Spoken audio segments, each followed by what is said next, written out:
Araw-araw maraming mga aksidente sa kalsada ang naiulat ng mga otoridad. Hindi biro ang bilang ng buhay na nalalagas at pamilyang nagdadalamhati dahil sa mga aksidente.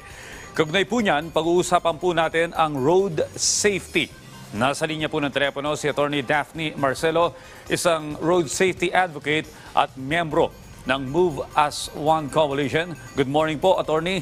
Si Audrey Goriseta po ito kasama sa Diane Carrer ng Rise and Shine Pilipinas.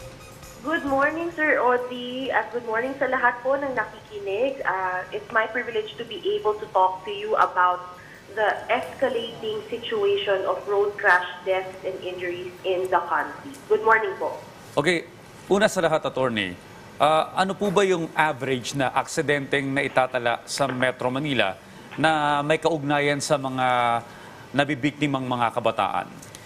Okay. So, actually, sa Metro Manila, ang ating MMDA, nakapagtala sila mula January to July 2023 ng 44,493 road crashes. Average po yun ng almost 211 road crashes. Ngayon, itong road crashes pwede pong makaresulta sa mga namatay, na-injure, at yung nag-damage to property. At ang ayon sa Philippine Statistics Authority, noong 2021, 11,096 people ang namatay sa ating mga kalsada dahil sa mga banggaan na ito. And unfortunately po, mataas ang percentage po ng mga batang namamatay dahil po ang mga bata, particularly vulnerable sila bilang road user. So around 38 children were reported to die almost daily sa ating road crashes po. Well, Attorney, sa inyo pong advocacy, ano po ba yung mga ginagawa ninyong hakbang para matiyak na magiging ligtas yung ating mga lansangan para sa mga kabataan? Sa Move as One Coalition po kasi, miyembro na grupo ng mga advocates ng iba't ibang hanay ng road users, ang mga miyembro na ito, mostly commuters po, mga nagbibisikleta, pedestrians, persons with disabilities. Ang tinatawag nating mga hindi nakaka-travel on a private motor vehicle. Kasi po, ang aming panawagan ay gawing mas ligtas ang ating mga kalsada para sa lahat ng klase ng road users, hindi lamang po yung nakakapili ng private motorized vehicle. So, bukod po sa mga local community actions, mga campaign awareness, ang ginagawa rin po ng Move as One, nagpa-partner din siyang with mga, for instance, private sector na merong willingness para magpakita ng anong klaseng mundo or city or community ang pwede tayo magkaroon kung i-prioritize po natin ang mga vulnerable road users. So, talagang awareness raising po, pati na rin po pakikipag-partner sa government. So, handang-handa naman po yung Move as One na makipag-ugnayan sa ating government para tulungan sila na mas gawing ligtas ang kalsada para sa lahat ng mga kabataan.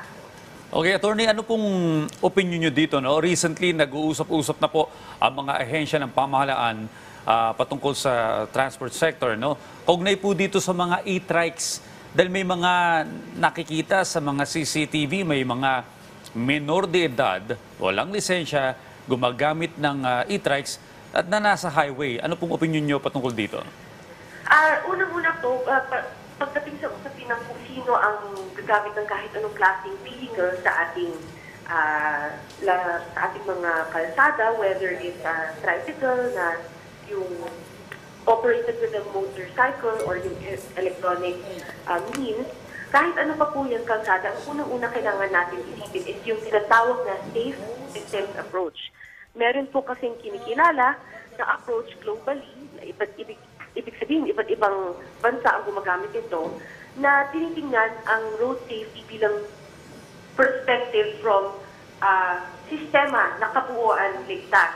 Ang unang-una dito, dapat ang road safety shared responsibility. Hindi lang siya responsibility ng, for instance, yung minor de edad or ng kanilang magulang o kanilang kasamahan sa bahay. Ang pinakamalaking responsibility ay nasa government partners.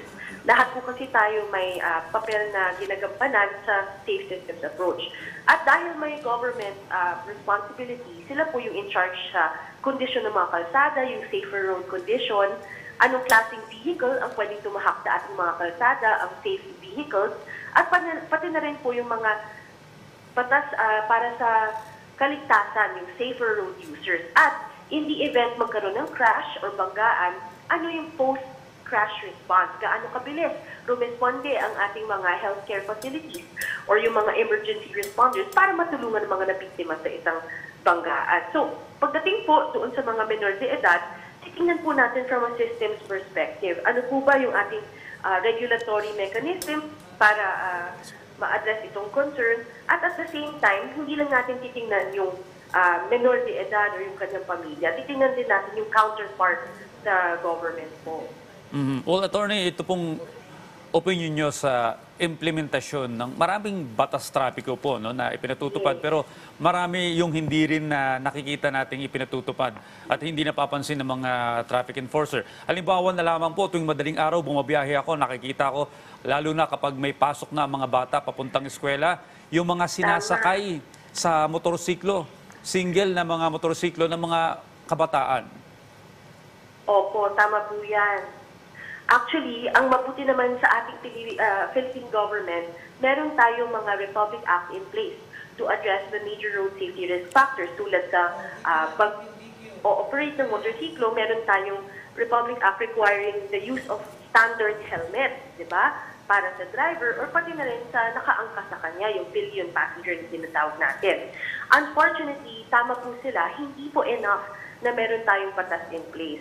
Para po talaga magkaroon tayo ng safer road user behavior, ibig sabihin, mag-guide ng government natin ang ating mga road users into wearing the motorcycle, helmet, driving at a slower speed or a safer speed. Ang kailangan po pondohan ng government ang sustained, regular, and highly visible enforcement efforts. Meaning, kailangan mag-appropriation or mag-budget po talaga ng manpower kasi kulang na kulang po ang bilang ng enforcer sa kabuuang Pilipinas. Hindi lang po yun.